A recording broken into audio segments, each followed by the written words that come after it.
Hello student, I am Kanchan and you are watching KS classes. आज मैं आपको क्षेत्रीय पार्टी द्रविड़ मुन्नेत्र कषगम के बारे में बताऊंगी। और इससे पहले मैंने तेलुगु देशम पार्टी के बारे में बताया था, जो कि ये हमारी क्षेत्रीय पार्टी है। और जो द्रविड़ मुन्नेत्र कषगम है, यह भी बड़ी क्षेत्रीय पार्टी है। और यह कहाँ पर है? यह तमिलनाडु और संघीय क्षेत्र पुडुचेरी में महत्वपूर्ण भूमिका निभा रही है। और इस दल की स्थापना थी वो 1949 में हुई थी। और यह किन्होंने की थी? अन्नादुराई ने, सीएफ अन्नादुराई ने करी थी इनकी स्थापना। और 1967 से लेके 1976 तक यह दल तमिलनाडु में सत्तारूढ़ दल रहा था। जिस प्रकार से तेलुगु देशम पार्टी आंध्र प्रदेश में ज़्यादा महत्वपूर्ण रही थी, उसी तरह से द्रविड़ मुन्नेत्र कड़गम यह पार्टी तमिलनाडु में सत्तारूढ़ दल रहा है। लेकिन 1972 में इस दल में भी फूट पड़ गई। जैसे कि मैंने आपको बताया था कि प्रत्येक पार्टी होती है तो उसके अंदर अलग अलग विचारों के व्यक्ति होते हैं। जब अलग अलग विचारों के व्यक्ति होते हैं तो पार्टी में ही गुटबंदी स्टार्ट हो जाती है। और उसके बाद यह पार्टी दो पार्ट्स में डिवाइडेड, दो या दो से ज़्यादा पार्ट्स में डिवाइडेड हो जाती है। अगर आप कांग्रेस के इतिहास के बारे में पढ़ें तो आपको भी देखने के लिए मिलेगा कि कांग्रेस पार्टी में से ही निकलकर कितने दल बने हैं।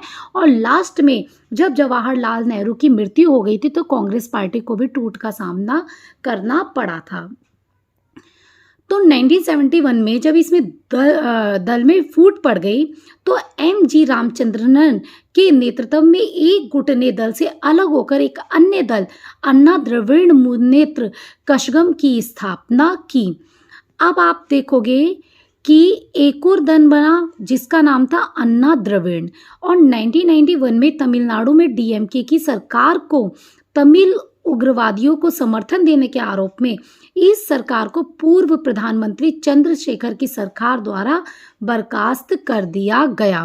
तो ऐसा कहा जाता है कि शायद जो ये तमिलनाडु की जो डीएमके की पार्टी है, इसने तमिल उग्रवादियों को समर्थन दिया था, तो इसीलिए इस पार्टी को बर्खास्त कर दिया गया।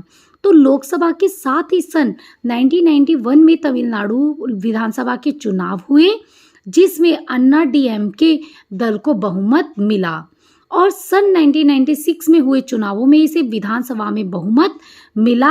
और 1996 ईस्वी में लोकसभा के चुनाव में इसे 17 स्थान प्राप्त हुए। और केंद्र में यह दल श्री इंद्र कुमार गुजराल के नेतृत्व वाली सरकार में शामिल था। और सन 1998 में हुए लोकसभा चुनावों में डीएमके को भारी हार का सामना करना पड़ा और इसे लोकसभा में कुल 6 सीटें मिली। और सन 1999 में जब लोकसभा के चुनाव हुए तो डीएमके को लोकसभा में 12 स्थान प्राप्त हुए। और अटल बिहारी वाजपेयी की जब नेतृत्व की सरकार बनी गठबंधन की, तब इन्होंने उस पार्टी को के साथ मिलकर गठबंधन किया। तो 2001 की बात करें तो तमिलनाडु और पुडुचेरी में हुए विधानसभा चुनावों में पार्टी को भारी पराजय का सामना करना पड़ा। तो आपको यहाँ पर एक एक चीज़ देखनी पड़ेगी कि यह पार्टी लोकसभा के चुनावों में कब जीती, विधानसभा के चुनावों में कब जीती, इस पार्टी ने कब सत्तारूढ़ दल के साथ गठबंधन किया। और 2004 में लोकसभा चुनाव पार्टी ने कांग्रेस के साथ मिलकर लड़ा और सफलता हासिल हुई और लोकसभा में 16 सीटें मिली। जैसा कि आपको पता ही है कि 2004 से लेकर 14 तक कांग्रेस की सरकार थी और इसके अंदर जो द्रविड़ मुन्नेत्र कषगम पार्टी है वो भी शामिल थी, जिसको लोकसभा में 16 सीटें मिल गईं। और डीएमके के संयुक्त प्रगतिशील मोर्चे के द्वारा मनमोहन सिंह के नेतृत्व में बनाई गई सरकार में यह एक दल के रूप में शामिल हुआ।